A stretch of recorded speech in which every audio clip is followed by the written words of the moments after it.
ನಮಸ್ಕಾರ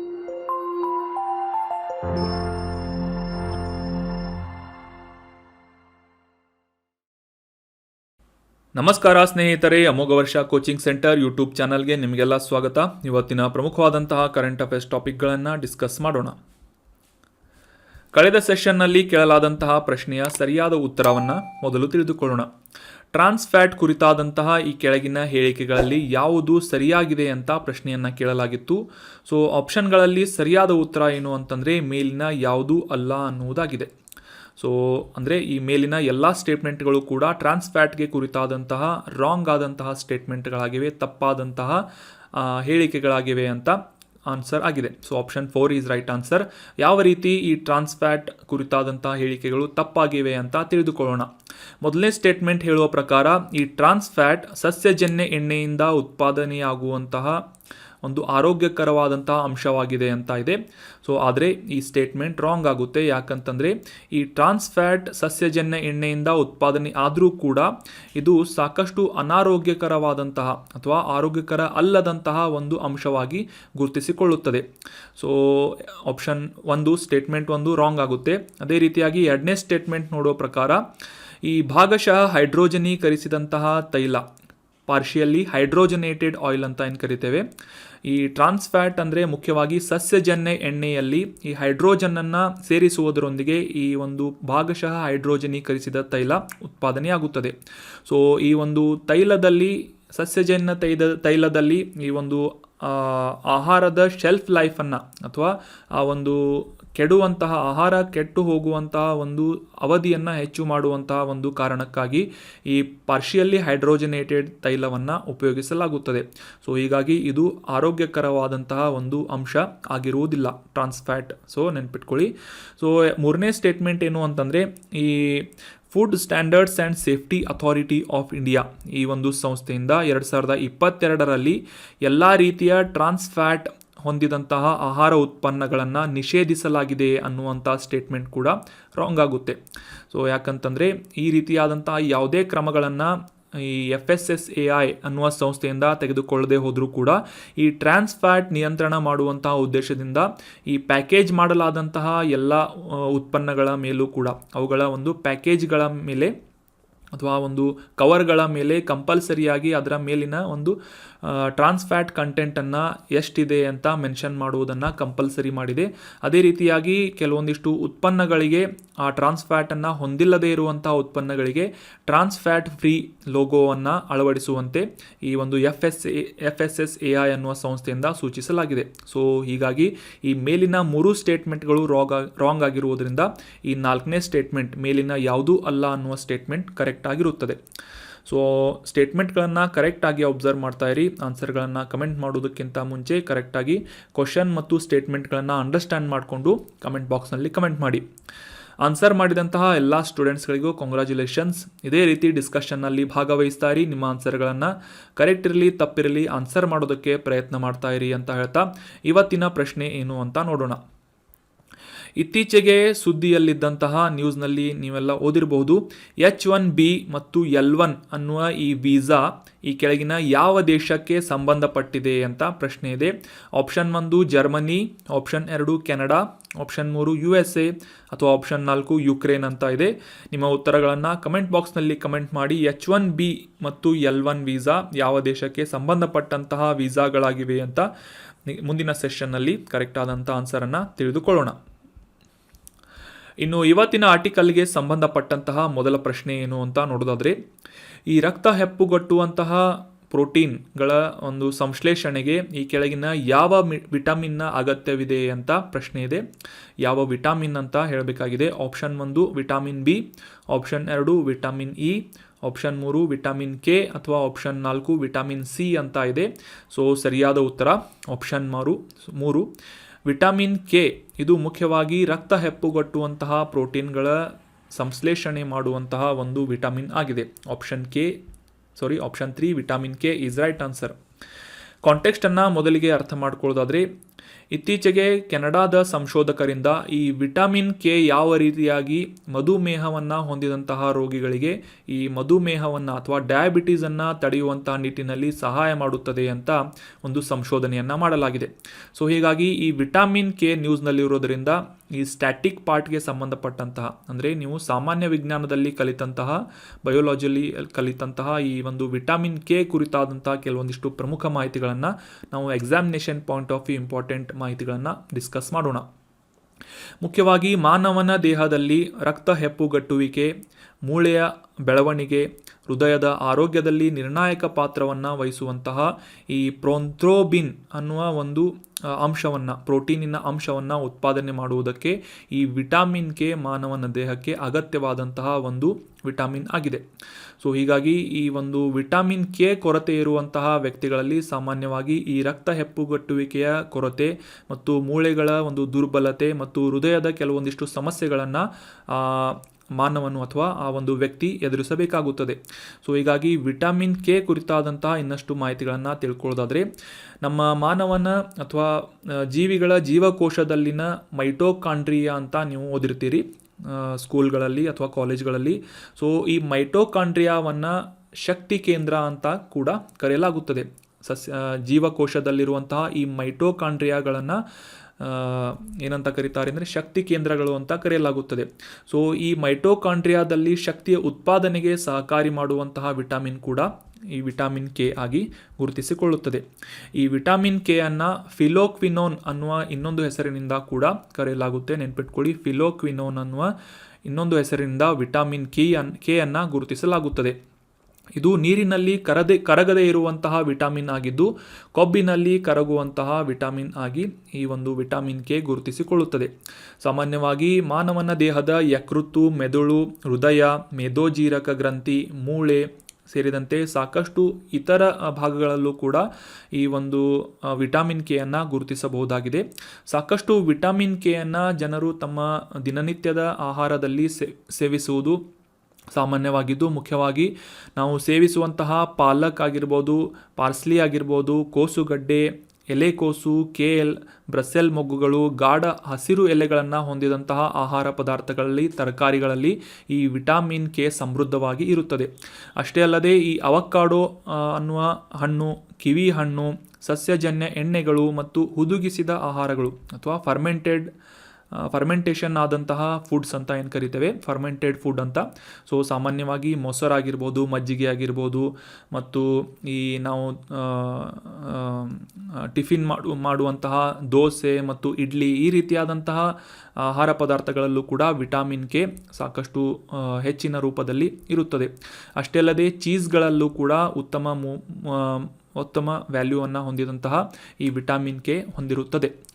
so that was about detailed information of vitamin K. So ನೆನ್ಪಿಟ್ಕೊಳ್ಳಿ, vitamin ಕೆಯಿಂದ ಬರುವಂತಹ ಕೆಲವೊಂದಿಷ್ಟು ಸಮಸ್ಯೆಗಳು ಏನು ಅಂತಂದರೆ ಈ ರಕ್ತ ಹೆಪ್ಪುಗಟ್ಟುವಿಕೆಯಲ್ಲಿ ಸಮಸ್ಯೆ, ಮೂಳೆಯ ದುರ್ಬಲತೆ ಮತ್ತು ಈ ಒಂದು ಹೃದಯದ ಸಮಸ್ಯೆಗಳನ್ನು ಕೂಡ ವಿಟಮಿನ್ ಕೆ ಕೊರತೆ ಇರುವಂತಹ ವ್ಯಕ್ತಿ ಎದುರಿಸಬೇಕಾಗುತ್ತೆ. ಸೊ ಈ ಒಂದು ಮೇಲೆ ತಿಳಿಸಲಾದಂತಹ ಆಹಾರ ಪದಾರ್ಥಗಳನ್ನು ಸಮೃದ್ಧವಾಗಿ ಸೇವಿಸುವುದರಿಂದ ಈ ವಿಟಮಿನ್ ಕೆಯ ಒಂದು ಪೂರೈಕೆಯನ್ನು ನಾವು ನಮ್ಮ ದೇಹಕ್ಕೆ ಮಾಡಬಹುದಾಗಿರುತ್ತೆ. ಇನ್ನು ಮುಂದಿನ ಪ್ರಶ್ನೆಯನ್ನು ನೋಡೋದಾದರೆ, ಈ ಸಾಗರ್ ಪರಿಕ್ರಮ ಅನ್ನುವ ಕಾರ್ಯಕ್ರಮವನ್ನು, ಅದರ ಮೊದಲ ಹಂತವನ್ನು ಯಾವ ವರ್ಷ ಪ್ರಾರಂಭಿಸಲಾಯಿತು ಅಂತ ಪ್ರಶ್ನೆ ಇದೆ. ಸಾಗರ್ ಪರಿಕ್ರಮ ಅನ್ನುವ ಕಾರ್ಯಕ್ರಮ. ಸೊ ಆಪ್ಷನ್ಗಳಲ್ಲಿ 2018, 2020, 2022 ಅಥವಾ ಆಪ್ಷನ್ 4 2023 ಅಂತ ಇದೆ. ಸೊ ಸರಿಯಾದ ಉತ್ತರ ಏನು ಅಂತಂದರೆ ಆಪ್ಷನ್ 3. 2022ನೇ ಇಸವಿಯಲ್ಲಿ ಕೇಂದ್ರ ಸರ್ಕಾರದಿಂದ ಈ ಸಾಗರ್ ಪರಿಕ್ರಮ ಅನ್ನುವ ಯೋಜನೆಯನ್ನು ಪ್ರಾರಂಭ ಮಾಡಲಾಯಿತು. So option 3 is right answer. ಈ ಸಾಗರ್ ಪರಿಕ್ರಮ ಇನಿಷಿಯೇಟಿವ್ ರೀಸೆಂಟಾಗಿ ನ್ಯೂಸ್ನಲ್ಲಿ ಯಾಕೆ ಇತ್ತು ಅಂತ ಕಾಂಟೆಕ್ಸ್ಟನ್ನು ಅರ್ಥ ಮಾಡ್ಕೊಳ್ಳೋದಾದರೆ, ನಮ್ಮ ಕೇಂದ್ರ ಮೀನುಗಾರಿಕೆ, ಪಶುಸಂಗೋಪನೆ ಮತ್ತು ಹೈನುಗಾರಿಕೆ ಸಚಿವಾಲಯದಿಂದ ಈ ಸಾಗರ್ ಪರಿಕ್ರಮ ಅನ್ನುವ ಇನಿಷಿಯೇಟಿವ್ನ 5ನೇ ಹಂತವನ್ನು ಪ್ರಾರಂಭ ಮಾಡುವುದಾಗಿ ಘೋಷಣೆಯನ್ನು ಮಾಡಲಾಗಿದೆ. ಮುಖ್ಯವಾಗಿ ನಮ್ಮ ಭಾರತದ ಸ್ವತಂತ್ರೋತ್ಸವದ 75ನೇ ವರ್ಷಗಳ ಒಂದು ಸಂದರ್ಭದಲ್ಲಿ, 75ನೇ ಆಜಾದಿ ಕಾ ಅಮೃತ್ ಮಹೋತ್ಸವ್ ಈ ಒಂದು ವರ್ಷದ ಆಚರಣೆಯ ಸಂದರ್ಭದಲ್ಲಿ ಇನಿಷಿಯೇಟ್ ಮಾಡಲಾದಂತಹ ಒಂದು ಇನಿಷಿಯೇಟಿವ್ ಅಥವಾ ಉಪಕ್ರಮ ಈ ಸಾಗರ್ ಪರಿಕ್ರಮ ಅನ್ನುವ ಉಪಕ್ರಮವಾಗಿದೆ. ಮುಖ್ಯವಾಗಿ ಈ ಮೀನುಗಾರಿಕೆಯಲ್ಲಿ ತೊಡಗಿದಂತಹ ಮೀನುಗಾರರು, ಮೀನು ಕೃಷಿ ಮಾಡುವಂತಹ ವ್ಯಕ್ತಿಗಳು ಮತ್ತು ಅದಕ್ಕೆ ಸಂಬಂಧಪಟ್ಟಂತಹ ಇತರ ಪಾಲುದಾರರ ಒಂದು ಸಮಗ್ರತೆಯನ್ನು ಅಥವಾ ಅವರ ಒಗ್ಗಟ್ಟನ್ನು ಪ್ರದರ್ಶಿಸುವಂತಹ ನಿಟ್ಟಿನಲ್ಲಿ ನಮ್ಮ ಭಾರತದ ಕರಾವಳಿ ಪ್ರದೇಶದ ಒಂದು ಸಮುದ್ರದಲ್ಲಿ ಒಂದು ಅಭಿವೃದ್ಧಿಯನ್ನು ತರುವಂತಹ ನಿಟ್ಟಿನಲ್ಲಿ ಒಂದು ಪ್ರಮುಖವಾದ ಜರ್ನಿಯಾಗಿ ಈ ಸಾಗರ್ ಪರಿಕ್ರಮ ಅನ್ನುವ ಇನಿಷಿಯೇಟಿವ್ ಅನ್ನು 2022ರಲ್ಲಿ ಮೊದಲ ಹಂತವನ್ನು ಪ್ರಾರಂಭ ಮಾಡಲಾಗಿತ್ತು. ಈ ಒಂದು ಉಪಕ್ರಮದಿಂದ ರಾಷ್ಟ್ರದ ಆಹಾರ ಭದ್ರತೆಗೆ ಈ ಸಮುದ್ರ ಮೀನುಗಾರಿಕೆಯ ಸಂಪನ್ಮೂಲಗಳ ಬಳಕೆ ಮಾಡುವುದು, ಕರಾವಳಿ ಮೀನುಗಾರರ ಸಮುದಾಯಗಳ ಜೀವನೋಪಾಯವನ್ನು ಸುಭದ್ರಗೊಳಿಸುವುದು, ಅಷ್ಟೇ ಅಲ್ಲದೆ ಈ ಒಂದು ಪರಿಸರ ವ್ಯವಸ್ಥೆಯ ರಕ್ಷಣೆಯ ನಡುವಿನ ಒಂದು ಸುಸ್ಥಿರ ಸಮತೋಲನವನ್ನು ಕಾಪಾಡುವಂತಹ ನಿಟ್ಟಿನಲ್ಲಿ ಮುಖ್ಯವಾಗಿ ಈ ಸಾಗರ್ ಪರಿಕ್ರಮ ಅನ್ನುವ ಯೋಜನೆ ಫೋಕಸನ್ನು ಮಾಡ್ತಾ ಇದೆ. ಆಗಲೇ ಡಿಸ್ಕಸ್ ಮಾಡಿದ ಹಾಗೆ ಈ ಒಂದು ಸಾಗರ್ ಪರಿಕ್ರಮ ಅನ್ನುವ ಯೋಜನೆಯನ್ನು ಅಥವಾ ಈ ಒಂದು ಪ್ರೋಗ್ರಾಮನ್ನು ಅನುಷ್ಠಾನಗೊಳಿಸುವಂತಹ ನಿಟ್ಟಿನಲ್ಲಿ ಕೆಲಸ ಮಾಡ್ತಾ ಇರುವಂತಹ ಸಂಸ್ಥೆ ಅಥವಾ ಸಚಿವಾಲಯ ಯಾವುದು ಅಂತಂದರೆ ನಮ್ಮ ಕೇಂದ್ರ ಮೀನುಗಾರಿಕೆ, ಪಶುಸಂಗೋಪನೆ ಮತ್ತು ಹೈನುಗಾರಿಕೆ ಸಚಿವಾಲಯ ಆಗಿದೆ. ಇದರ ಮೊದಲ ಹಂತವನ್ನು ಮಾರ್ಚ್ 2022ರಲ್ಲಿ ಗುಜರಾತ್ನ ಮಾಂಡವಿಯಿಂದ ಪ್ರಾರಂಭ ಮಾಡಲಾಗಿತ್ತು. ಅಂದರೆ ಪರಿಕ್ರಮ ಅಂದರೆ ಇದು ಜರ್ನಿ ಅಂತ ಆಗುತ್ತೆ. ಸೊ ಮಾಂಡವಿಯಿಂದ ಮಾರ್ಚ್ 6ರವರೆಗೆ ಗುಜರಾತ್ನ ಪೋರ್ಬಂದರ್ವರೆಗೆ ಈ ಮೊದಲ ಹಂತದ ಸಾಗರ್ ಪರಿಕ್ರಮ ಅನ್ನುವ ಒಂದು ಜರ್ನಿಯನ್ನು ಅಥವಾ ಪ್ರಯಾಣವನ್ನು ಪ್ರಾರಂಭ ಮಾಡಲಾಗಿತ್ತು. ಸೊ ಮುಖ್ಯವಾಗಿ ಈ ಒಂದು ಸಾಗರ್ ಪರಿಕ್ರಮ ಅನ್ನುವ ಈ ಒಂದು ಅಂಬ್ರೇಲಾ ಪ್ರೋಗ್ರಾಮ್ನ ಅಡಿಯಲ್ಲಿ ಅಥವಾ ಛತ್ರಿಯ ಒಂದು ದೊಡ್ಡದಾದಂತಹ ಒಂದು ಪ್ರೋಗ್ರಾಮ್ನ ಅಡಿಯಲ್ಲಿ ಇರುವಂತಹ ಇತರ ಸ್ಕೀಮ್ಗಳು ಅಥವಾ ಯೋಜನೆಗಳು ಯಾವುವು ಅಂತಂದರೆ ಪ್ರಧಾನಮಂತ್ರಿ ಮತ್ಸ್ಯ ಸಂಪದಾ ಯೋಜನೆ PMMSY ಅಂತ. ಇದರ ಬಗ್ಗೆ ಕೂಡ 2-3 ಸಾರಿ ನಾವು ಡೀಟೇಲ್ ಆಗಿ ಡಿಸ್ಕಸ್ ಮಾಡಿದ್ದೇವೆ. ಪ್ರಧಾನಮಂತ್ರಿ ಮತ್ಸ್ಯ ಸಂಪದಾ ಯೋಜನೆ, ಕಿಸಾನ್ ಕ್ರೆಡಿಟ್ ಕಾರ್ಡ್ಗಳು ಮತ್ತು ಮೀನುಗಾರಿಕೆಗೆ ಸಂಬಂಧಪಟ್ಟಂತಹ ಇತರ ಯೋಜನೆಗಳು, ಕಾರ್ಯಕ್ರಮಗಳ ಒಂದು ಮೂಲಕ ಈ ಕಾರ್ಯಕ್ರಮಗಳನ್ನು ಈ ಸಾಗರ್ ಪರಿಕ್ರಮ ಅನ್ನುವ ಯೋಜನೆಯ ಅಡಿಯಲ್ಲಿ ಆ್ಯಡ್ ಮಾಡಲಾಗಿದೆ. ಮೀನುಗಾರರು ಮತ್ತು ಮಧ್ಯಸ್ಥಗಾರರು ಎದುರಿಸುತ್ತಿರುವಂತಹ ಸವಾಲುಗಳನ್ನು ಸಮರ್ಥವಾಗಿ ಎದುರಿಸುವಂತಹ ನಿಟ್ಟಿನಲ್ಲಿ, ಆ ಒಂದು ಸಮಸ್ಯೆಗಳನ್ನು ಪರಿಹರಿಸುವಂತಹ ನಿಟ್ಟಿನಲ್ಲಿ ಒಂದು ಕೆಲಸ ಮಾಡುವಂತಹ ಯೋಜನೆ, ಸಹಾಯ ಮಾಡುವಂತಹ ಯೋಜನೆ ಸಾಗರ್ ಪರಿಕ್ರಮ ಮತ್ತು ಅದರಲ್ಲಿರುವಂತಹ ಪ್ರಮುಖ ಯೋಜನೆಗಳಾಗಿವೆ. ಸೊ ಈಗ ನಿಮಗೆ ಹೋಮ್ವರ್ಕ್ ಇದೆ. ಪ್ರಧಾನಮಂತ್ರಿ ಮತ್ಸ್ಯ ಸಂಪದಾ ಯೋಜನೆಯ ಕುರಿತಾದಂತಹ ಮಾಹಿತಿಗಳನ್ನು ಮತ್ತು ಇದು ಯಾವ ವರ್ಷ ಸ್ಥಾಪನೆಯಾಯಿತು ಅಂತ ಕಮೆಂಟ್ ಬಾಕ್ಸ್ನಲ್ಲಿ ಕಮೆಂಟ್ ಮಾಡಬೇಕು. ಅದೇ ರೀತಿಯಾಗಿ ಕಿಸಾನ್ ಕ್ರೆಡಿಟ್ ಕಾರ್ಡ್ಗಳು ಈ ಮೀನುಗಾರರಿಗೂ ಕೂಡ ಲಾಗೂ ಆಗುವಂತೆ ಮಾಡಲಾಗಿದೆ ಅನ್ನೋದು ಪ್ರಮುಖವಾದಂಥ ಅಂಶವಾಗಿದೆ. ಸಮಗ್ರವಾಗಿ ಭಾರತದ ಒಂದು ಆರ್ಥಿಕ ಅಭಿವೃದ್ಧಿಗೆ ಸಂಬಂಧಪಟ್ಟಂತಹ ಎಸ್ಸೆಗಳೇನಾದರೂ ಬಂದರೆ ಅಥವಾ KASನಲ್ಲಿ ಈ ಎಕನಾಮಿಗೆ ಸಂಬಂಧಪಟ್ಟಂತಹ ಕ್ವಶನ್ಗಳೇನಾದರೂ ಇದ್ದರೆ ಈ ಮೀನುಗಾರಿಕೆಗೆ ಸಂಬಂಧಪಟ್ಟಂತೆ ಮತ್ತು ಕಡಲ ಒಂದು ಎಕನಾಮಿ ಅಥವಾ ಈ ಬ್ಲೂ ಎಕನಾಮಿ ಅಂತ ಏನು ಕರಿತೇವೆ ಭಾರತದಲ್ಲಿ, ಈ ನೀಲಿ ಆರ್ಥಿಕತೆ ಅಂತ. ಸೊ ಆ ಒಂದು ನೀಲಿ ಆರ್ಥಿಕತೆಯನ್ನು ಅಭಿವೃದ್ಧಿಪಡಿಸುವಂತಹ ನಿಟ್ಟಿನಲ್ಲಿ ಭಾರತ ಸರ್ಕಾರದಿಂದ ಯಾವ ರೀತಿಯಾದಂತಹ ಉಪಕ್ರಮಗಳನ್ನು ಪ್ರಾರಂಭ ಮಾಡಲಾಗ್ತಾ ಇದೆ ಅಂತ ನೀವು ಕಂಪಲ್ಸರಿಯಾಗಿ ಮೆನ್ಷನ್ ಮಾಡಿ. ಈ ಪ್ರಧಾನಮಂತ್ರಿ ಮತ್ಸ್ಯ ಸಂಪದಾ ಯೋಜನೆ ಆಗಿರ್ಬೋದು ಮತ್ತು ಈ ಸಾಗರ್ ಪರಿಕ್ರಮ ಅನ್ನುವ ಯೋಜನೆ ಆಗಿರ್ಬೋದು, ಈ ರೀತಿಯಾದಂಥ ಪಾಯಿಂಟ್ಸ್ಗಳನ್ನು ಕೂಡ ನೀವು ಕಮೆಂಟ್ ಮೆನ್ಷನ್ ಮಾಡ್ತಾ ಇರಿ ನಿಮ್ಮ ಆನ್ಸರ್ಗಳಲ್ಲಿ. ಈ ಕರಾವಳಿ ಮೀನುಗಾರರ ಸಮುದಾಯಕ್ಕೆ ಜೀವನೋಪಾಯವನ್ನು ಒದಗಿಸುವಂತಹ ನಿಟ್ಟಿನಲ್ಲಿ ಕೂಡ ಈ ಸಾಗರ್ ಪರಿಕ್ರಮ ಅನ್ನುವ ಯೋಜನೆ ಸಾಕಷ್ಟು ಸಹಾಯ ಮಾಡ್ತಾ ಇದೆ ಮತ್ತು ಈ ಆಹಾರ ಭದ್ರತೆಗೂ ಕೂಡ ಮೀನುಗಾರಿಕೆಯ ಒಂದು ಸಂಪನ್ಮೂಲಗಳನ್ನು ಬಳಕೆ ಮಾಡುವಂತಹ ನಿಟ್ಟಿನಲ್ಲಿ ಕೂಡ ಈ ಸಾಗರ್ ಪರಿಕ್ರಮ ಅನ್ನುವ ಒಂದು ಪ್ರೋಗ್ರಾಮ್ ಹೆಲ್ಪ್ ಮಾಡ್ತಾ ಇದೆ ಅಂತ ಕಂಪಲ್ಸರಿಯಾಗಿ ಮೆನ್ಷನ್ ಮಾಡ್ತಾ ಇರಿ. ಇನ್ನು ಮುಂದಿನ ಆರ್ಟಿಕಲ್ಗೆ ಸಂಬಂಧಪಟ್ಟಂತಹ ಪ್ರಶ್ನೆ ಏನು ಅಂತ ನೋಡೋದಾದರೆ, ಆಧಾರ್ ಎನೇಬಲ್ಡ್ ಪೇಮೆಂಟ್ ಸಿಸ್ಟಮ್ ಅಥವಾ ಈ ಆಧಾರ್ ಸಕ್ರಿಯಗೊಳಿಸಿದಂತಹ ಪಾವತಿ ವ್ಯವಸ್ಥೆಯನ್ನು ಈ ಕೆಳಗಿನ ಯಾವ ಸಂಸ್ಥೆಯಿಂದ ಪ್ರಾರಂಭಿಸಲಾಗಿದೆ ಅಂತ ಪ್ರಶ್ನೆ ಇದೆ. ಆಧಾರ್ ಎನೇಬಲ್ಡ್ ಪೇಮೆಂಟ್ ಸಿಸ್ಟಮ್ ಆಪ್ಷನ್ಗಳಲ್ಲಿ HDFC bank, option 2 SEBI, option 3 RBI ಅಥವಾ ಆಪ್ಷನ್ 4 NPCI ಅಂತ ಇದೆ. Option 4 national payment corporation of India NPCI is right answer. ಈ ಒಂದು ಸಂಸ್ಥೆಯಿಂದ ಆಧಾರ್ ಎನೇಬಲ್ಡ್ ಪೇಮೆಂಟ್ ಸಿಸ್ಟಮನ್ನು ಪ್ರಾರಂಭ ಮಾಡಲಾಯಿತು. ರೀಸೆಂಟಾಗಿ ನಾವು ಈ NPCI ಅನ್ನುವ ಈ ಒಂದು ಸಂಸ್ಥೆಯ ಕುರಿತಾದಂತಹ ಡೀಟೇಲ್ ಮಾಹಿತಿಗಳನ್ನು ಲಾಸ್ಟ್ ಸೆಷನ್ನಲ್ಲಿ ಡಿಸ್ಕಸ್ ಮಾಡಿದ್ದೇವೆ. So national payment corporation of India ಬಗ್ಗೆ ಏನಾದರೂ ಡೌಟ್ಸ್ಗಳಿದ್ದರೆ ಆ ಒಂದು ವಿಡಿಯೋನ ನೋಡ್ಬೋದು ನೀವು. ಇನ್ನು ಈ ಆಧಾರ್ ಎನೇಬಲ್ಡ್ ಪೇಮೆಂಟ್ ಸಿಸ್ಟಮ್ ಯಾಕೆ ನ್ಯೂಸ್ನಲ್ಲಿತ್ತು ಅಂತ ಕಾಂಟೆಕ್ಸ್ಟನ್ನು ಅರ್ಥ ಮಾಡ್ಕೊಳ್ಳೋದಾದರೆ, ಇತ್ತೀಚೆಗೆ ಈ ಒಂದು AEPS ಅನ್ನುವ ಈ ಒಂದು ಯೋಜನೆಯ ಅಡಿಯಲ್ಲಿ ಸಾಕಷ್ಟು ಸೈಬರ್ ಅಪರಾಧಗಳು ಅಥವಾ ಸೈಬರ್ ಕ್ರೈಮ್ಗಳು ಉಂಟಾಗ್ತಾ ಇವೆ, ಈ ಒಂದು ಕೇಸ್ಗಳು ಹೆಚ್ಚಾಗ್ತಾ ಇವೆ ಅಂತ ರೀಸೆಂಟಾಗಿ ನ್ಯೂಸ್ನಲ್ಲಿ ಈ ಆಧಾರ್ ಎನೇಬಲ್ಡ್ ಪೇಮೆಂಟ್ ಸಿಸ್ಟಮ್ ನ್ಯೂಸ್ನಲ್ಲಿ ಪಬ್ಲಿಷ್ ಆಗಿತ್ತು. ಮುಖ್ಯವಾಗಿ ಇದರಲ್ಲಿ ಇರುವಂತಹ, ಫ್ರಮ್ ಮೈ ಒಪಿನಿಯನ್, ಇದರಲ್ಲಿ ಇರುವಂತಹ ಪ್ರಮುಖ ಪ್ರಾಬ್ಲಮ್ ಏನು ಅಂತಂದರೆ, ಯಾವುದೇ ರೀತಿಯಾಗಿ OTPಗಳ ಅಗತ್ಯ ಇಲ್ಲದೆ ಈ ಒಂದು ಆಧಾರ್ ಎನೇಬಲ್ಡ್ ಪೇಮೆಂಟ್ ಸಿಸ್ಟಮನ್ನು ಬಳಸಲಾಗುತ್ತದೆ. ಫಾರ್ ಎಕ್ಸಾಂಪಲ್, ಯಾವುದೇ ರೀತಿಯಾಗಿ ಈ ಒಂದು ಬ್ಯಾಂಕ್ಗಳಲ್ಲಿ ಟ್ರಾನ್ಸಾಕ್ಷನ್ ಮಾಡುವಂತಹ ನಿಟ್ಟಿನಲ್ಲಿ ಯಾವುದೇ ರೀತಿಯಾದಂಥ ಡೆಪಾಸಿಟ್ ಆಗಿರ್ಬೋದು ಅಥವಾ ಒಂದು ವಿಡ್ರಾವಲ್ ಆಗಿರ್ಬೋದು, ಫಂಡ್ಸ್ ಟ್ರಾನ್ಸ್ಫರ್ ಮಾಡೋದಾಗಿರ್ಬೋದು, ಈ ಒಂದು ಟ್ರಾನ್ಸಾಕ್ಷನ್ನಲ್ಲಿ ಯಾವುದೇ ರೀತಿಯಾಗಿ OTPಗಳ ಬಳಕೆಗಳ ಅವಶ್ಯಕತೆ ಇರುವುದಿಲ್ಲ. ಇದು ಒಂದು ಅಡ್ವಾಂಟೇಜ್ ಅಥವಾ ಡಿಸ್ಅಡ್ವಾಂಟೇಜ್ ಆಗಿ ಕೂಡ ಕೆಲಸ ಮಾಡುತ್ತೆ. ಸೊ ಅದೇ ರೀತಿಯಾಗಿ ಈ ಒಂದು ಮೈಕ್ರೋ ATMಗಳಲ್ಲಿ ಆನ್ಲೈನ್ ಹಣಕಾಸು ವಹಿವಾಟು ಮಾಡುವಂತಹ ಸಂದರ್ಭದಲ್ಲೂ ಕೂಡ ಈ ಒಂದು ಆಧಾರ್ ಎನೇಬಲ್ಡ್ ಪೇಮೆಂಟ್ ಸಿಸ್ಟಮನ್ನು ನಾವು ಬಳಸಬಹುದಾಗಿರುತ್ತೆ. ಸಾಮಾನ್ಯವಾಗಿ ಆಲ್ರೆಡಿ ಡಿಸ್ಕಸ್ ಮಾಡಿದ ಹಾಗೆ ಈ OTPಗಳ ಅವಶ್ಯಕತೆ ಇರುವುದಿಲ್ಲ, ಬ್ಯಾಂಕ್ ಖಾತೆ ವಿವರಗಳ ಅವಶ್ಯಕತೆ ಕೂಡ ಈ ಒಂದು ಟ್ರಾನ್ಸಾಕ್ಷನ್ಗಳಲ್ಲಿ ಅಗತ್ಯ ಇರುವುದಿಲ್ಲ. ಆದರೆ ಇದರಲ್ಲಿ ಅವಶ್ಯಕತೆ ಇರುವಂತಹ ಕೆಲವೊಂದಿಷ್ಟು ಅಂಶಗಳು ಯಾವುವು ಅಂತಂದರೆ, ಆ ಬ್ಯಾಂಕ್ನ ಹೆಸರು, ಆಧಾರ್ ಸಂಖ್ಯೆ, ಹೆಸರಲ್ಲೇ ಸೂಚಿಸುವ ಹಾಗೆ ಆಧಾರ್ ಎನೇಬಲ್ಡ್ ಪೇಮೆಂಟ್ ಸಿಸ್ಟಮ್ ಅಂತ, ಆಧಾರ್ ಸಕ್ರಿಯಗೊಳಿಸಿದ ಪಾವತಿ ವ್ಯವಸ್ಥೆ ಅಂತ. ಸೊ ಹೀಗಾಗಿ ಆಧಾರ್ ಸಂಖ್ಯೆ ಅವಶ್ಯಕವಾಗಿರುತ್ತದೆ ಮತ್ತು ಬ್ಯಾಂಕ್ನ ಹೆಸರು ಅವಶ್ಯಕತೆ ಇರುತ್ತೆ.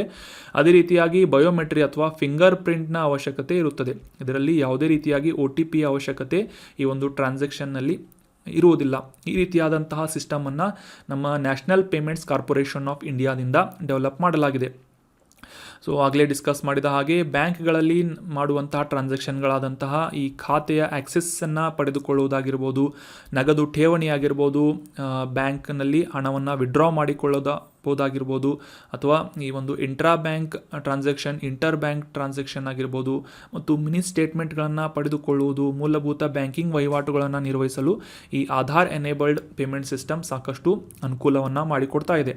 ಸೊ ಆದರೂ ಕೂಡ ಇದರಲ್ಲಿ OTPಯ ಅವಶ್ಯಕತೆ ಇಲ್ಲದೆ ಇರುವುದರಿಂದ ಇದರ ದುರ್ಬಳಕೆಯನ್ನು ಕೂಡ ಮಾಡಲಾಗ್ತಾ ಇದೆ ಅಂತ ನ್ಯೂಸ್ನಲ್ಲಿ ಈ ಆಧಾರ್ ಎನೇಬಲ್ಡ್ ಪೇಮೆಂಟ್ ಸಿಸ್ಟಮ್ ಬಗ್ಗೆ ಪಬ್ಲಿಷ್ ಆಗಿತ್ತು ಇನ್ಫಾರ್ಮೇಷನ್. ಸೊ ನಿನ್ನೆ ನಾವು ಡಿಸ್ಕಸ್ ಮಾಡಿದ್ವಿ ಈ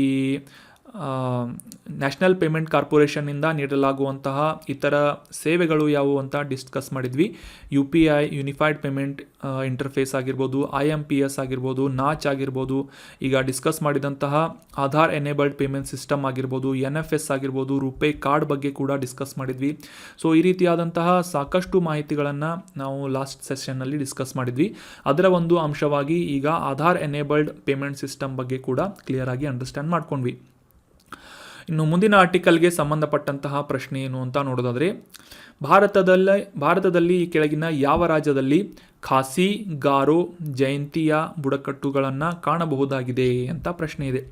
ಆಪ್ಷನ್ಗಳಲ್ಲಿ ಸಿಕ್ಕಿಂ, ಮೇಘಾಲಯ, ಆಪ್ಷನ್ 3 ಉತ್ತರಾಖಂಡ್, ಆಪ್ಷನ್ 4 ಲದಾಖ್ ಅಂತ ಇದ್ದು ಸರಿಯಾದ ಉತ್ತರ ಆಪ್ಷನ್ 2 ಮೇಘಾಲಯದಲ್ಲಿ ಪ್ರಮುಖವಾಗಿ ಈ ಗಾರೋ, ಖಾಸಿ ಮತ್ತು ಜಯಂತಿಯ ಅನ್ನುವ ಬುಡಕಟ್ಟು ಸಮುದಾಯದವರನ್ನು ನಾವು ಕಾಣಬಹುದಾಗಿದೆ. So option 2 is right answer.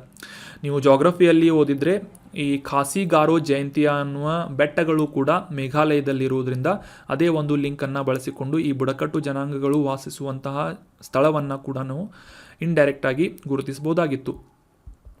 ಇನ್ನು ಈ ಖಾಸಿ ಅನ್ನುವ ಜನಾಂಗ ರೀಸೆಂಟಾಗಿ ನ್ಯೂಸ್ನಲ್ಲಿ ಯಾಕೆ ಇತ್ತು ಅಂತ ಕಾಂಟೆಕ್ಸ್ಟನ್ನು ಅರ್ಥ ಮಾಡ್ಕೊಳ್ಳೋದಾದರೆ, ಮುಖ್ಯವಾಗಿ ಈ ಖಾಸಿ ಜನಾಂಗದ ಕುರಿತಾದಂತಹ ಒಂದು ವಿಶೇಷವಾದಂತಹ ಮಾಹಿತಿ ಏನು ಅಂತಂದರೆ, ಇದು ಮಾತೃಪ್ರಧಾನವಾದಂತಹ ಸಮುದಾಯ ಆಗಿದೆ, ಮಾತೃಪ್ರಧಾನವಾದಂತಹ ಬುಡಕಟ್ಟು ಜನಾಂಗವಾಗಿದೆ. ಇದು ಮೇಘಾಲಯದಲ್ಲಿ ವಾಸಿಸುವಂತಹ ಒಂದು ಬುಡಕಟ್ಟು ಸಮುದಾಯ ಆಗಿದೆ. ಸೊ ಮಾತೃ ವಂಶದ ಒಂದು ಲಿನೇಜನ್ನು ಅಥವಾ ಒಂದು ಪರಂಪರೆಯನ್ನು, ವಂಶಾವಳಿಯನ್ನು ಮುಂದುವರಿಸುವಂತಹ ಈ ಖಾಸಿ ಜನರು ತಮ್ಮ ST ಪ್ರಮಾಣ ಪತ್ರದಲ್ಲಿ ತಮ್ಮ ತಂದೆಯ ಉಪನಾಮವನ್ನು ಮೆನ್ಷನ್ ಮಾಡಿದರೆ ಈ ಖಾಸಿ ಜನಾಂಗದವರಿಗೆ ಈ ST ಸರ್ಟಿಫಿಕೇಟನ್ನು ನೀಡಬಾರ್ದು ಅಂತ ಇತ್ತೀಚೆಗೆ ಬುಡಕಟ್ಟು ಸಮುದಾಯದ ಈ ಒಂದು ಮಂಡಳಿಯಿಂದ ಅಥವಾ ಈ ಒಂದು ಗೌರ್ಮೆಂಟ್ ಆರ್ಗನೈಸೇಷನ್ನಿಂದ, ಸಂಸ್ಥೆಯಿಂದ ಒಂದು ಆದೇಶವನ್ನು ನೀಡಲಾಗಿತ್ತು. ಸೊ ಈ ಒಂದು ಆದೇಶಕ್ಕೆ ಈ ಖಾಸಿ ಜನರಿಂದ ಸಾಕಷ್ಟು ವಿರೋಧಗಳು ವ್ಯಕ್ತವಾಗ್ತಾ ಇವೆ ಅಂತ ಈ ಒಂದು ಖಾಸಿ ಜನರ ಕುರಿತಾದಂತಹ ಮಾಹಿತಿ ನ್ಯೂಸ್ನಲ್ಲಿ ಪಬ್ಲಿಷ್ ಆಗಿತ್ತು. ಸೊ ಆದರೆ ನ್ಯೂಸ್ನಲ್ಲಿ ಈ ರೀತಿಯಾದಂಥ ಎಲ್ಲ ಮಾಹಿತಿಗಳನ್ನು ಡಿಸ್ಕಸ್ ಮಾಡಿರೋದಿಲ್ಲ. ಸೊ ಹೀಗಾಗಿ ನಾವು ಇದರ ಒಂದು ಬೇಸಿಕ್ ಇನ್ಫಾರ್ಮೇಷನ್ಗಳನ್ನು ಕೂಡ ಡಿಸ್ಕಸ್ ಮಾಡೋಣ. ಖಾಸಿ ಜನರ ಬಗ್ಗೆ ಮುಖ್ಯವಾಗಿ ಈ ಒಂದು ಆರ್ಟಿಕಲ್ನಲ್ಲಿ ಡಿಸ್ಕಸ್ ಮಾಡೋಣ. ಆಗಲೇ ತಿಳಿಸಿದ ಹಾಗೆ ಮೇಘಾಲಯದಲ್ಲಿ ವಾಸಿಸುವಂತಹ ಭಾರತದ ಈಶಾನ್ಯ ಭಾಗದಲ್ಲಿರುವಂತಹ ಈ ಮೇಘಾಲಯ ರಾಜ್ಯದಲ್ಲಿ ವಾಸಿಸುವಂತಹ ಪ್ರಮುಖ ಜನಾಂಗ ಖಾಸಿ ಬುಡಕಟ್ಟು ಜನಾಂಗದವರಾಗಿದ್ದಾರೆ. ಮೇಘಾಲಯ ಅಷ್ಟೇ ಅಲ್ಲದೆ ಈ ಈಶಾನ್ಯ ಭಾಗದಲ್ಲಿರುವಂತಹ ಅಸ್ಸಾಂನಲ್ಲಿ ಮತ್ತು ಭಾರತದ ನೆರೆಯ ರಾಷ್ಟ್ರವಾದಂತಹ ಬಾಂಗ್ಲಾದೇಶದಲ್ಲೂ ಕೂಡ ಈ ಖಾಸಿ ಬುಡಕಟ್ಟು ಜನಾಂಗದವರ ಜನಸಂಖ್ಯೆಯನ್ನು ನಾವು ಕಾಣಬಹುದಾಗಿದೆ. ಅಷ್ಟೇ ಅಲ್ಲದೆ ಈ ಮೇಘಾಲಯದ ಪೂರ್ವ ಭಾಗದಲ್ಲಿ ಖಾಸಿ ಮತ್ತು ಜಯಂತಿಯಾ ಬೆಟ್ಟಗಳಲ್ಲಿ ಈ ಖಾಸಿ ಜನರು ವಾಸಿಸುವುದನ್ನು ನಾವು ಗುರುತಿಸಬಹುದಾಗಿದೆ. ಸೊ ಆಗಲೇ ತಿಳಿಸಿದ ಹಾಗೆ ಈ ಮೇಘಾಲಯದಲ್ಲಿರುವಂತಹ ಬೆಟ್ಟಗಳ ಗಾರೋ, ಖಾಸಿ, ಜಯಂತಿಯಾ ಅನ್ನುವ ಬೆಟ್ಟಗಳಲ್ಲಿ ವಾಸಿಸುವಂತಹ ಜನರನ್ನು ಗಾರೋ, ಖಾಸಿ, ಜಯಂತಿಯಾ ಅನ್ನುವ ಟ್ರೈಬ್ಗಳಿಂದ ಅಥವಾ ಸಮುದಾಯಗಳಂತ ಗುರುತಿಸಲಾಗುತ್ತದೆ. ಈ ಖಾಸಿ ಜನರು ಮುಖ್ಯವಾಗಿ ಮೇಘಾಲಯದ ಪೂರ್ವ ಭಾಗದಲ್ಲಿ ಸುಮಾರು 48% ಮೇಘಾಲಯದ ಜನಸಂಖ್ಯೆಯನ್ನು ಈ ಖಾಸಿ ಜನರು ಹೊಂದಿದ್ದಾರೆ. ಸೊ ಹೀಗಾಗಿ ಈ ಖಾಸಿ ಸಮುದಾಯದವರು ಈ ಮೇಘಾಲಯ ರಾಜ್ಯದಲ್ಲಿ ಅತಿ ದೊಡ್ಡದಾದಂತಹ ಒಂದು ಸಮುದಾಯವನ್ನು ಹೊಂದಿದಂತಹ ಜನಸಂಖ್ಯೆಯಾಗಿದೆ. ಸೊ ಇವರ ವಿಶೇಷತೆಯನ್ನು ಆಲ್ರೆಡಿ ಡಿಸ್ಕಸ್ ಮಾಡಿದ ಹಾಗೆ ಈ ಮಾತೃವಂಶೀಯ ಸಮಾಜವನ್ನು ಹೊಂದಿದಂತಹ ಜನರು ಅಥವಾ ಬುಡಕಟ್ಟು ಸಮುದಾಯದವರು ಖಾಸಿ ಜನಾಂಗದವರಾಗಿದ್ದಾರೆ. ತಮ್ಮ ತಾಯಿಯ ಒಂದು ಮೂಲವನ್ನು ಬಳಸಿಕೊಂಡು ಆ ಒಂದು ಪರಂಪರೆಯನ್ನು ಅಥವಾ ಒಂದು ಲೆಗಸಿಯನ್ನು ಕಂಟಿನ್ಯೂ ಮಾಡುವಂತಹ ಒಂದು ವಿಶೇಷವಾದಂತಹ ಬುಡಕಟ್ಟು ಜನಾಂಗ ಮೇಘಾಲಯದಲ್ಲಿ ವಾಸಿಸುವಂತಹ ಖಾಸಿ ಜನಾಂಗ ಆಗಿದ್ದಾರೆ. ಆದರೆ ಈ ಕುಟುಂಬದ ಭೌತಿಕ ಮತ್ತು ಮಾನಸಿಕ ಜೀವನದಲ್ಲಿ ತಂದೆಯ ಪಾತ್ರ ಕೂಡ ಪ್ರಮುಖವಾಗಿ ಇರುತ್ತದೆ ಈ ಒಂದು ಖಾಸಿ ಸಮುದಾಯದ ಜನರಲ್ಲಿ. ಸೊ ಹೀಗಾಗಿ ಈ ಒಂದು ಖಾಸಿ ಜನರು ಸಾಮಾನ್ಯವಾಗಿ ಬಳಸುವಂತಹ ಈ ತಾಯಿಯ ಮೂಲದ ಒಂದು ವಂಶಾವಳಿಯ ಮುಂದುವರಿಕೆಯನ್ನು ಕಂಟಿನ್ಯೂ ಮಾಡುವಂತಹ ನಿಟ್ಟಿನಲ್ಲಿ ಈ ಟ್ರೈಬಲ್ ಕೌನ್ಸಿಲ್ನಿಂದ ಈ ಒಂದು ಆದೇಶವನ್ನು ಹೊರಡಿಸಲಾಗಿತ್ತು. ಅದೇನು ಅಂತಂದರೆ ಈ ಟ್ರೈಬಲ್ಗೆ ಸಂಬಂಧಪಟ್ಟಂತಹ ಅಥವಾ ಈ ಬುಡಕಟ್ಟು ಸಮುದಾಯದವರಿಗೆ ಸಂಬಂಧಪಟ್ಟಂತಹ ಖಾಸಿ ಬುಡಕಟ್ಟು ಜನರು ಈ ST ಸರ್ಟಿಫಿಕೇಟ್ಗಳನ್ನು ಪಡೆದುಕೊಳ್ಳುವಂತಹ ಸಂದರ್ಭದಲ್ಲಿ ತಂದೆಯ ಹೆಸರನ್ನು ಅಥವಾ ಉಪನಾಮವನ್ನು ಏನಾದರೂ ಬಳಸಿದರೆ ಅವರಿಗೆ ಈ ಒಂದು ಸರ್ಟಿಫಿಕೇಟನ್ನು ನೀಡಬಾರ್ದು ಅಂತ ಒಂದು ಆದೇಶವನ್ನು ಹೊರಡಿಸಲಾಗಿತ್ತು. ಸೊ ಇದಕ್ಕೆ ಸಾಕಷ್ಟು ವಿರೋಧಗಳು ಈ ಒಂದು ಖಾಸಿ ಜನರಿಂದ ವ್ಯಕ್ತವಾಗ್ತಾ ಇವೆ ಅಂತ ನಾವು ಕಾಂಟೆಕ್ಸ್ಟ್ನಿಂದ ಅರ್ಥ ಮಾಡ್ಕೊಂಡಿದ್ವಿ. ಸೊ ಈ ಒಂದು ಭಾರತದ ಈಶಾನ್ಯ ಭಾಗದಲ್ಲಿರುವಂತಹ ಮೇಘಾಲಯ ರಾಜ್ಯದ ಈ ಒಂದು 3 ಬೆಟ್ಟಗಳನ್ನು ಆಲ್ರೆಡಿ ನೀವು ಡಿಸ್ಕಸ್ ಮಾಡಿರ್ತೀರಿ. ಭಾರತದ ಈಶಾನ್ಯ ಭಾಗದಲ್ಲಿರುವಂತಹ ಮೇಘಾಲಯ ರಾಜ್ಯದ ದಕ್ಷಿಣ ಭಾಗದಲ್ಲಿ ಈ ಗಾರೋ, ಖಾಸಿ ಮತ್ತು ಜಯಂತಿಯಾ ಅನ್ನುವ ಬೆಟ್ಟಗಳಲ್ಲಿ ವಾಸಿಸುವಂತಹ ಬುಡಕಟ್ಟು ಸಮುದಾಯದವರನ್ನು ಅದೇ ಒಂದು ಬೆಟ್ಟಗಳ ಹೆಸರಿನಿಂದ ಗುರುತಿಸಲಾಗುತ್ತೆ. ಅದರಲ್ಲಿ ನಾವು ಈಗ ಖಾಸಿ ಬುಡಕಟ್ಟು ಸಮುದಾಯಕ್ಕೆ ಸೇರಿದಂತಹ ಜನರ ಕುರಿತಾದಂತಹ ವಿಶೇಷತೆಗಳನ್ನು ಡಿಸ್ಕಸ್ ಮಾಡಿದ್ವಿ. ಸೊ ಈ ರೀತಿಯಾದಂತಹ ಪಾಯಿಂಟ್ಸ್ಗಳನ್ನು ಕೂಡ ಮೆನ್ಷನ್ ಮಾಡ್ತಾ ಇರಿ ಎಸ್ಸೆಗಳಲ್ಲಿ. ಯಾವ ರೀತಿ ಅಂತಂದರೆ ಈ ಮಹಿಳಾ ಸಬಲೀಕರಣಕ್ಕೆ ಸಂಬಂಧಪಟ್ಟಂತಹ ಮಾಹಿತಿಗಳೇನಾದರೂ ಬರಿಬೇಕು ಅನಿಸಿದರೆ ಈ ರೀತಿಯಾದಂತಹ ಬುಡಕಟ್ಟು ಸಮುದಾಯಗಳಲ್ಲಿ ಈ ಖಾಸಿ ಅಷ್ಟೇ ಅಲ್ಲ, ಸಾಕಷ್ಟು ಬುಡಕಟ್ಟು ಸಮುದಾಯಗಳಲ್ಲೂ ಕೂಡ ಈ ಮಾತೃಪ್ರಧಾನವಾದಂತಹ ಸಮಾಜವನ್ನು ಹೊಂದಿರ್ತಾರೆ. ಸೊ ಯಾವ ರೀತಿಯಾಗಿ ನಮ್ಮ ಭಾರತದಲ್ಲಿ ಪಿತೃಪ್ರಧಾನವಾದಂತಹ ಸಮುದಾಯವನ್ನು ನಾವು ಈ ಸಿಟಿಗಳಲ್ಲಿ ಕಾಣ್ತೇವೆ.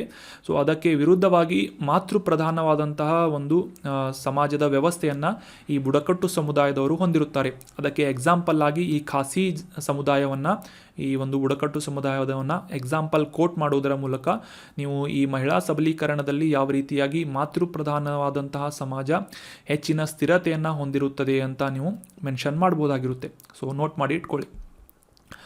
ಇನ್ನು ಮುಂದಿನ ಆರ್ಟಿಕಲ್ಗೆ ಸಂಬಂಧಪಟ್ಟಂತಹ ಪ್ರಶ್ನೆ, ಕೇಂದ್ರ ಗ್ರಾಹಕ ರಕ್ಷಣಾ ಪ್ರಾಧಿಕಾರ ಸೆಂಟ್ರಲ್ ಕನ್ಸ್ಯೂಮರ್ ಪ್ರೊಟೆಕ್ಷನ್ ಅಥಾರಿಟಿ ಈ ಒಂದು ಸಂಸ್ಥೆಯನ್ನು ಈ ಕೆಳಗಿನ ಯಾವ ವರ್ಷದಲ್ಲಿ ಪ್ರಾರಂಭಿಸಲಾಯಿತು ಅಂತ ಪ್ರಶ್ನೆ ಇದೆ. ಆಪ್ಷನ್ಗಳಲ್ಲಿ 2015, ಆಪ್ಷನ್ 2 2017, ಆಪ್ಷನ್ 3 2019 ಅಥವಾ ಆಪ್ಷನ್ 4 2021 ಅಂತ ಇದೆ. ಸೊ ಸರಿಯಾದ ಉತ್ತರ ಆಪ್ಷನ್ 3 2019ನೇ ಇಸವಿಯಲ್ಲಿ ಕೇಂದ್ರ ಗ್ರಾಹಕ ರಕ್ಷಣಾ ಪ್ರಾಧಿಕಾರ ಸೊ ಇಂಗ್ಲೀಷ್ನಲ್ಲಿ ಸೆಂಟ್ರಲ್ ಕನ್ಸ್ಯೂಮರ್ ಪ್ರೊಟೆಕ್ಷನ್ ಅಥಾರಿಟಿ ಅಂತ ಇದರ ಫುಲ್ ಫಾರ್ಮ್ ಆಗುತ್ತೆ. Option 3 is right answer. ಕಾಂಟೆಕ್ಸ್ಟನ್ನು ಮೊದಲಿಗೆ ಅರ್ಥ ಮಾಡ್ಕೊಳ್ಳೋದಾದರೆ, ಇತ್ತೀಚೆಗೆ ಈ ಒಂದು ಕೇಂದ್ರ ಗ್ರಾಹಕ ರಕ್ಷಣಾ ಪ್ರಾಧಿಕಾರ ಯಾಕೆ ನ್ಯೂಸ್ನಲ್ಲಿತ್ತು ಅಂತ ತಿಳ್ಕೊಳ್ಳೋದಾದರೆ, ನಾವು ಸಾಮಾನ್ಯವಾಗಿ ಕಾರ್ಗಳಲ್ಲಿ ಈ ಸೀಟ್ ಬೆಲ್ಟ್ಗಳನ್ನು ಅಪ್ಲೈ ಮಾಡ್ತೀವಿ ಅಥವಾ ಸೀಟ್ ಬೆಲ್ಟ್ಗಳನ್ನು ಫಾಸ್ಟನ್ ಮಾಡ್ತೀವಿ. ಸೊ ಈ ಒಂದು ಸೀಟ್ ಬೆಲ್ಟ್ಗಳನ್ನು ಹಾಕದೇ ಹೋದರೆ ಆ ಒಂದು ಅಲಾರಾಮ್ ಹೊಡಿತಾ ಇರುತ್ತೆ. ನೀವು ಅಬ್ಸರ್ವ್ ಮಾಡಿದರೆ ನಿಮಗೆ ಗೊತ್ತಿರುತ್ತೆ, ಕಾರುಗಳಲ್ಲಿ ಸೀಟ್ ಬೆಲ್ಟ್ಗಳನ್ನು ಹಾಕದೆ ಹೋದರೆ ಕಂಟಿನ್ಯೂಯಸ್ ಆಗಿ ಈ ಒಂದು ಸೀಟ್ ಬೆಲ್ಟ್ ಅಲಾರಾಮ್ ಹೊಡಿತಾ ಇರುತ್ತೆ. ಸೊ ಈ ಸೀಟ್ ಬೆಲ್ಟ್ಗಳನ್ನು ಫಾಸ್ಟನ್ ಮಾಡಿದ ನಂತರ ಈ ಅಲಾರಾಮ್ ನಿಂತು ಹೋಗುತ್ತದೆ. ಈ ರೀತಿಯಾದಂತಹ ಸಿಸ್ಟಮನ್ನು ಈ ಒಂದು ಸೇಫ್ಟಿಯ ಉದ್ದೇಶವನ್ನು ಇಟ್ಕೊಂಡು ಅಳವಡಿಸಲಾಗಿರುತ್ತೆ ಕಾರುಗಳಲ್ಲಿ. ಸೊ ಹೀಗಾಗಿ ಈ ಒಂದು ಸೀಟ್ ಬೆಲ್ಟ್ಗಳನ್ನು ಫಾಸ್ಟನ್ ಮಾಡದೆಯೇ, ಅಂದರೆ ಸೀಟ್ ಬೆಲ್ಟ್ಗಳನ್ನು ಹಾಕಿಕೊಳ್ಳದೆಯೇ ಈ ಒಂದು ಅಲಾರಾಮ್ಗಳನ್ನು ಸ್ಟಾಪ್ ಮಾಡುವಂತಹ ಕ್ಲಿಪ್ಗಳನ್ನು ಅಳವಡಿಸುವಂತಹ ಒಂದು ಟೆಕ್ನಾಲಜಿ ಬಂದಿದೆ. ಸೊ ಈ ರೀತಿಯಾದಂತಹ ಕ್ಲಿಪ್ಸ್ಗಳನ್ನು ಈ ಕಾಮರ್ಸ್ ಪ್ಲ್ಯಾಟ್ಫಾರ್ಮ್ಗಳಾದಂತಹ ಸ್ನ್ಯಾಪ್ಡೀಲ್ ಆಗಿರ್ಬೋದು, ಫ್ಲಿಪ್ಕಾರ್ಟ್ ಆಗಿರ್ಬೋದು, ಅಮೆಝಾನ್ ಆಗಿರ್ಬೋದು, ಈ ರೀತಿಯಾದಂಥ 5 ಪ್ರಮುಖ ಪ್ಲ್ಯಾಟ್ಫಾರ್ಮ್ಗಳಲ್ಲಿ ಸೇಲ್ ಮಾಡಲಾಗ್ತಾ ಇತ್ತು. ಸೊ ಈ ರೀತಿಯಾಗಿ ಈ ಒಂದು ಸುರಕ್ಷತೆಗೆ ವಿರುದ್ಧವಾಗಿ ಈ ಒಂದು ಕ್ಲಿಪ್ಗಳನ್ನು ಮಾರಾಟ ಮಾಡ್ತಾ ಇರೋದ್ರಿಂದ ಈ ಕಾಮರ್ಸ್ ಪ್ಲ್ಯಾಟ್ಫಾರ್ಮ್ಗಳಲ್ಲಿ ಆಗಲೇ ತಿಳಿಸಿದ ಹಾಗೆ ಅಮೆಝಾನ್, ಸ್ನ್ಯಾಪ್ಡೀಲ್, ಫ್ಲಿಪ್ಕಾರ್ಟ್ ಈ ರೀತಿಯಾದಂಥ 5 ಇ ಕಾಮರ್ಸ್ ಪ್ಲ್ಯಾಟ್ಫಾರ್ಮ್ಗಳಿಗೆ ಈ ಕೇಂದ್ರ ಗ್ರಾಹಕ ರಕ್ಷಣಾ ಪ್ರಾಧಿಕಾರದಿಂದ ಒಂದು ಆದೇಶವನ್ನು ಹೊರಡಿಸಲಾಗಿದೆ. ಆ ಒಂದು ಮಾರಾಟದ ವಿರುದ್ಧ, ಅಂದರೆ ಆ ಕ್ಲಿಪ್ಗಳ ಮಾರಾಟದ ವಿರುದ್ಧ ಒಂದು ಆದೇಶವನ್ನು ಹೊರಡಿಸಲಾಗಿದೆ. ಅವುಗಳಲ್ಲಿ ಒಂದು ಪ್ಲ್ಯಾಟ್ಫಾರ್ಮ್ಗಳಿಗೆ ಪೆನಾಲ್ಟಿಯನ್ನು ಕೂಡ, ಫೈನ್ಗಳನ್ನು ಕೂಡ ಹಾಕ್ಬೋದು ಅಂತ ನಿರೀಕ್ಷಿಸಲಾಗ್ತಾ ಇದೆ. ಸೊ ಹೀಗಾಗಿ ಈ ಸೆಂಟ್ರಲ್ ಕನ್ಸ್ಯೂಮರ್ ಪ್ರೊಟೆಕ್ಷನ್ ಅಥಾರಿಟಿ ನ್ಯೂಸ್ನಲ್ಲಿರುವುದರಿಂದ ಇದಕ್ಕೆ ಸಂಬಂಧಪಟ್ಟಂತಹ ಕೆಲವೊಂದಿಷ್ಟು ಪ್ರಮುಖ ಮಾಹಿತಿಗಳು ನಮಗೆ examination point of view important ಆಗುತ್ತೆ. ಸೊ ಹೀಗಾಗಿ ಇವುಗಳ ಮಾಹಿತಿಗಳನ್ನು ತಿಳ್ಕೊಳ್ಳೋದಾದರೆ 2019 ಗ್ರಾಹಕ ಹಕ್ಕುಗಳ ಉಲ್ಲಂಘನೆ ಮತ್ತು ಗ್ರಾಹಕರ ಸಂರಕ್ಷಣಾ ಕಾಯ್ದೆಯ ಅಡಿಯಲ್ಲಿ ಈ ಒಂದು ಇ ಕಾಮರ್ಸ್ ಪ್ಲೇಯರ್ ವಿರುದ್ಧ ಅಥವಾ ಈ ಒಂದು ಇ ಕಾಮರ್ಸ್ ಪ್ಲ್ಯಾಟ್ಫಾರ್ಮ್ಗಳ ವಿರುದ್ಧ ಈ ಒಂದು ಆದೇಶವನ್ನು ಅಥವಾ ಆರ್ಡರನ್ನು ಮಾಡಲಾಗ್ತಿದೆ. ಸೊ 2019 ಗ್ರಾಹಕ ಸಂರಕ್ಷಣಾ ಕಾಯ್ದೆಯ ಅಡಿಯಲ್ಲಿ ಈ ಒಂದು ಸಂಸ್ಥೆಯನ್ನು ಪ್ರಾರಂಭ ಮಾಡಲಾಗಿತ್ತು. ನಂತರ 2020 ಈ ಒಂದು ಸಂಸ್ಥೆಯ ಒಂದು ನಿಯಂತ್ರಕ ಸಂಸ್ಥೆಯಾಗಿ ಗುರುತಿಸಲಾಯಿತು, ಅಂದರೆ ಅಥಾರಿಟಿಯನ್ನು ಈ ಒಂದು ಪ್ರಾಧಿಕಾರಕ್ಕೆ ನೀಡಲಾಗಿತ್ತು. ನಮ್ಮ ಕೇಂದ್ರ ಗ್ರಾಹಕ ವ್ಯವಹಾರಗಳ ಸಚಿವಾಲಯ ಅಡಿಯಲ್ಲಿ ಕೆಲಸ ಮಾಡುವಂತಹ ಈ ಸೆಂಟ್ರಲ್ ಕನ್ಸ್ಯೂಮರ್ ಪ್ರೊಟೆಕ್ಷನ್ ಅಥಾರಿಟಿ ಮುಖ್ಯವಾಗಿ ಇದರ ಉದ್ದೇಶ ಏನು ಅಂತಂದರೆ ಗ್ರಾಹಕರ ಹಕ್ಕುಗಳನ್ನು ಉತ್ತೇಜಿಸುವುದು, ಆ ಹಕ್ಕುಗಳನ್ನು ಸಂರಕ್ಷಿಸಿ ಮತ್ತು ಅವುಗಳನ್ನು ರಕ್ಷಿಸುವಂತಹ ನಿಟ್ಟಿನಲ್ಲಿ ಕ್ರಮಗಳನ್ನು ಜಾರಿಗೊಳಿಸುವುದು ಈ ಒಂದು CCPA ಇನ್ಸ್ಟಿಟ್ಯೂಟ್ನ ಅಥವಾ ಸಂಸ್ಥೆಯ ಮುಖ್ಯವಾದಂಥ ಉದ್ದೇಶ ಆಗಿದೆ.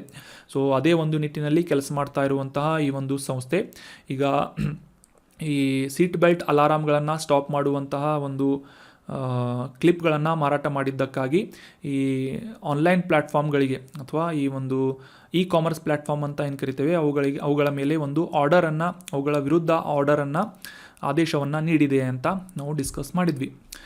So that was all about today's articles. ಈಗ ಡಿಸ್ಕಸ್ ಮಾಡಲಾದಂಥ ಎಲ್ಲ ಆರ್ಟಿಕಲ್ಸ್ಗಳನ್ನು ಮತ್ತೊಮ್ಮೆ ರಿವೈಸ್ ಮಾಡಿಬಿಡೋಣ. ಮೊದಲನೇ ಆರ್ಟಿಕಲ್ನಲ್ಲಿ ನಾವು ವಿಟಾಮಿನ್ ಕೆಗೆ ಸಂಬಂಧಪಟ್ಟಂತಹ ಮತ್ತು ಈ ವಿಟಾಮಿನ್ ಕೆಯ ಮಹತ್ವ ಏನು ಅಂತ ಡೀಟೇಲ್ ಆಗಿ ಅಂಡರ್ಸ್ಟ್ಯಾಂಡ್ ಮಾಡ್ಕೊಂಡ್ವಿ. ನಂತರದ ಆರ್ಟಿಕಲ್ನಲ್ಲಿ ಸಾಗರ್ ಪರಿಕ್ರಮ ಅನ್ನುವ ಈ ಮೀನುಗಾರಿಕೆ ಮತ್ತು ಮೀನುಗಾರಿಕೆಗೆ ಸಂಬಂಧಪಟ್ಟಂತಹ ಇತರ ಮಧ್ಯಸ್ಥಿಕೆಗಾರರಿಗೆ ಸಹಾಯ ಆಗುವಂತೆ ಈ ಒಂದು ಇನಿಷಿಯೇಟಿವನ್ನು ಪ್ರಾರಂಭ ಮಾಡಲಾಗಿದೆ ನಮ್ಮ ಕೇಂದ್ರ ಮೀನುಗಾರಿಕೆ, ಪಶುಸಂಗೋಪನೆ ಮತ್ತು ಹೈನುಗಾರಿಕೆ ಸಚಿವಾಲಯದಿಂದ ಅಂತ ತಿಳ್ಕೊಂಡ್ವಿ. ನೆಕ್ಸ್ಟ್ ಆರ್ಟಿಕಲ್ನಲ್ಲಿ ಈ ಆಧಾರ್ ಎನೇಬಲ್ಡ್ ಪೇಮೆಂಟ್ ಸಿಸ್ಟಮ್ ಬಗ್ಗೆ ಕೆಲವೊಂದಿಷ್ಟು ಕುಂದುಕೊರತೆಗಳನ್ನು ಮತ್ತು ಈ ರೀಸೆಂಟಾಗಿ ಬಂದಂತಹ ಸೈಬರ್ ಅಪರಾಧಕ್ಕೆ ಸಂಬಂಧಪಟ್ಟಂತಹ ಮಾಹಿತಿಗಳನ್ನು ಡಿಸ್ಕಸ್ ಮಾಡಿದ್ವಿ. ಯಾವ ರೀತಿಯಾಗಿ ಈ ಒಂದು ಆಧಾರ್ ಎನೇಬಲ್ಡ್ ಪೇಮೆಂಟ್ ಸಿಸ್ಟಮ್ ಕೆಲಸ ಮಾಡುತ್ತೆ ಅಂತ ಕೂಡ ಡಿಸ್ಕಸ್ ಮಾಡಿದ್ವಿ. ಮುಖ್ಯವಾಗಿ ಇದರ ವಿಶೇಷತೆ ಏನು ಅಂತಂದರೆ ಇದರಲ್ಲಿ ಯಾವುದೇ ರೀತಿಯಾದಂಥ OTPಯ ಅವಶ್ಯಕತೆ ಇರುತ್ತೆ. ಒನ್ ಟೈಮ್ ಪಾಸ್ವರ್ಡ್ ಅಂತ ಏನು ಕರಿತೇವೆ, OTP ಅಂತ. ಸೊ ಅದರ ಅವಶ್ಯಕತೆ ಇರೋದಿಲ್ಲ. ನಂತರದ ಆರ್ಟಿಕಲ್ನಲ್ಲಿ ಈ ಖಾಸಿ ಬುಡಕಟ್ಟು ಜನಾಂಗದವರ ಕುರಿತಾದಂತಹ ಮಾಹಿತಿಗಳನ್ನು ತಿಳ್ಕೊಂಡ್ವಿ. ಮುಖ್ಯವಾಗಿ ಮೇಘಾಲಯದಲ್ಲಿ ವಾಸಿಸುವಂತಹ ಈ ಖಾಸಿ ಬುಡಕಟ್ಟು ಸಮುದಾಯದವರ ವಿಶೇಷತೆಗಳನ್ನು ಕೂಡ ಕ್ಲಿಯರ್ ಆಗಿ ಅಂಡರ್ಸ್ಟ್ಯಾಂಡ್ ಮಾಡ್ಕೊಂಡ್ವಿ. ನಂತರದ ಆರ್ಟಿಕಲ್ನಲ್ಲಿ ಕೇಂದ್ರ ಗ್ರಾಹಕ ರಕ್ಷಣಾ ಪ್ರಾಧಿಕಾರ ಸೆಂಟ್ರಲ್ ಕನ್ಸ್ಯೂಮರ್ ಪ್ರೊಟೆಕ್ಷನ್ ಅಥಾರಿಟಿ ಕುರಿತಾದಂಥ ಡೀಟೇಲ್ ಮಾಹಿತಿಗಳು ಮತ್ತು ರೀಸೆಂಟಾಗಿ ಬಂದಂಥ ನ್ಯೂಸ್ ಕುರಿತಾದಂಥ ಮಾಹಿತಿಯನ್ನು ಅಂಡರ್ಸ್ಟ್ಯಾಂಡ್ ಮಾಡ್ಕೊಂಡ್ವಿ. So that was all about today's discussion. ಈ ಕಂಟೆಂಟನ್ನು ನಿಮ್ಮ ಎಲ್ಲ ಫ್ರೆಂಡ್ಸ್ ಮತ್ತು ಎಲ್ಲ ಆಸ್ಪಿರೆಂಟ್ಸ್ಗಳ ಜೊತೆ ಶೇರ್ ಮಾಡಿ. ನಿಮ್ಮ ಯಾವುದೇ ಸಜೆಷನ್ಗಳಿದ್ದರೆ ಕಮೆಂಟ್ ಬಾಕ್ಸ್ನಲ್ಲಿ ಕಮೆಂಟ್ ಮಾಡಿ ಅಂತ ಹೇಳ್ತಾ thank you so much for joining the discussion. Have a nice day.